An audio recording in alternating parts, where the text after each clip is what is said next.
General principles. An introduction. From a subjective standpoint, there seems to be little to explain about perception. Our perception of the world is direct, immediate, and effortless, and there is no hint of any intervening operations taking place in the brain.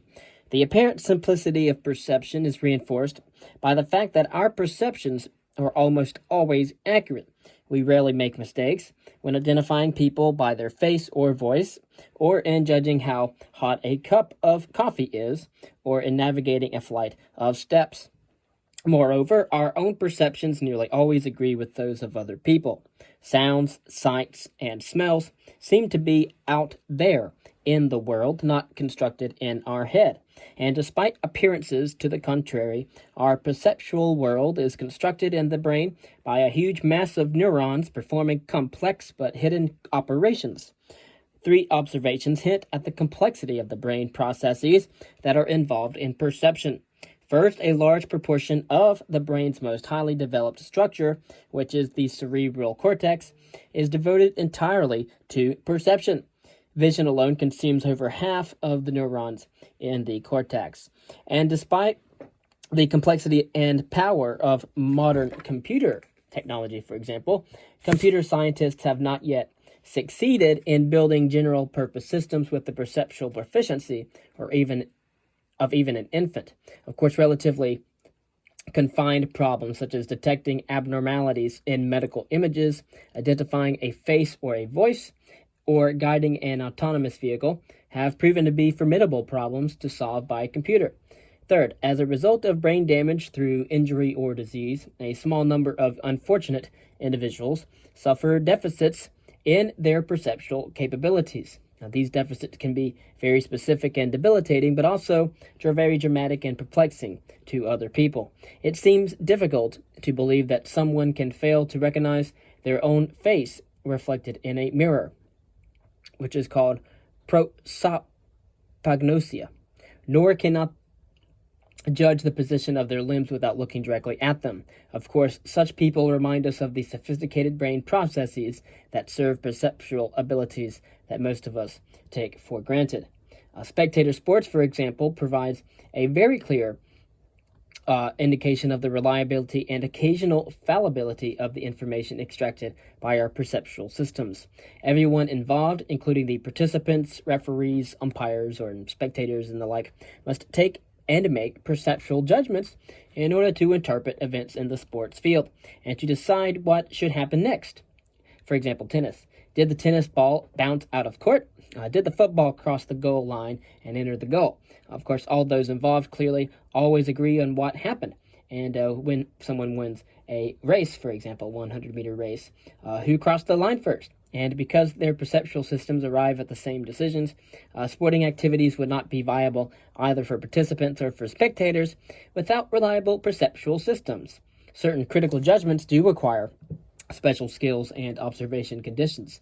For instance, non-cord judges were once used in professional tennis tournaments in order to decide whether the ball delivered by the serving player had struck the top edge of the net or the net cord on its way across the court. And of course, they relied on a combination of 3 senses. They looked at sight, which is deflection of the ball in flight, sound, which is the impact of the ball on the net, and of course, the touch, or the vibration of the net, if there is any at all. And as a result, the net cord judge would detect the slightest of contacts between the ball and the net that were missed by most or all of the spectators. Of course, professional courts now use electronic net cord sensors rather than a human observer. The sensor picks up the tiny vibrations caused by the ball, or the first version of the sensor introduced in the 1970s was the pickup from an electric guitar. And of course, we used similar technology in the running distances as well. Of course, perceptual judgments are not infallible, as demonstrated by the disagreements between participants or observers that can and do arise in many sports activities. And of course, such disagreements can offer hints about the nature of the underlying perceptual processes, as well as providing additional entertainment as well. Common sources of disagreement involve decisions about whether a ball crossed the line on the sports field, whether a tennis ball bounced inside a court line. And of course, participants often reach contradictory decisions in close calls. But this disagreement is not simply a reflection of the differences in skill or concentration level, gamemanship, but it reflects a natural consequence of the inherent variability in our perceptual decisions. In optimal conditions, perceptual responses are highly reliable, both within and between observers. When a ball bounces some distance to one side of a line, there is no disagreement as to where it bounced. But however, psychophysical research has taught us that in marginal conditions, when stimuli are very close together or indistinct, perceptual responses are probabilistic. When a ball bounces slightly to the left of a line, the response of the perceptual system itself will sometimes lead to a left response, and other times to a right response. As a result, different observers are likely to disagree a certain proportion of the time.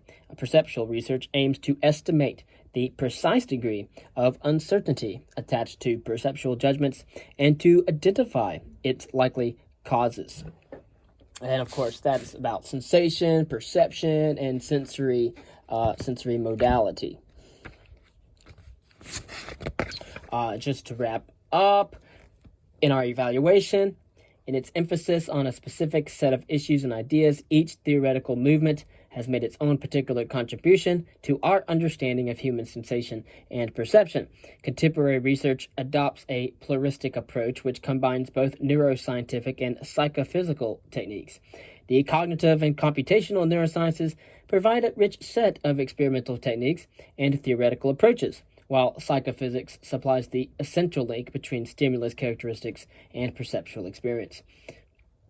And we have collected together many of the key papers described, as well as the other classic papers in visual perception, and we offer an excellent opportunity to study the primary sources that lay the foundations of modern perceptual theories. Again, we were just going over phenomenology, the computational approach, the constructivist approach, the ecological approach, the Gestalt approach, the structuralist approach, and and these are the theoretical conditions in perception research. There are several of them that need to be spoken about, such as empirical consistency, logical consistency, and computability. Of course, you have generalities as well. So that is the first section on our readings concerning foundations of sensation and perception. And next we will get into the chemical senses. We'll talk about the anatomy and physiology of certain chemical senses and sensory pathways, cortical processing. We'll talk about all those in the next reading.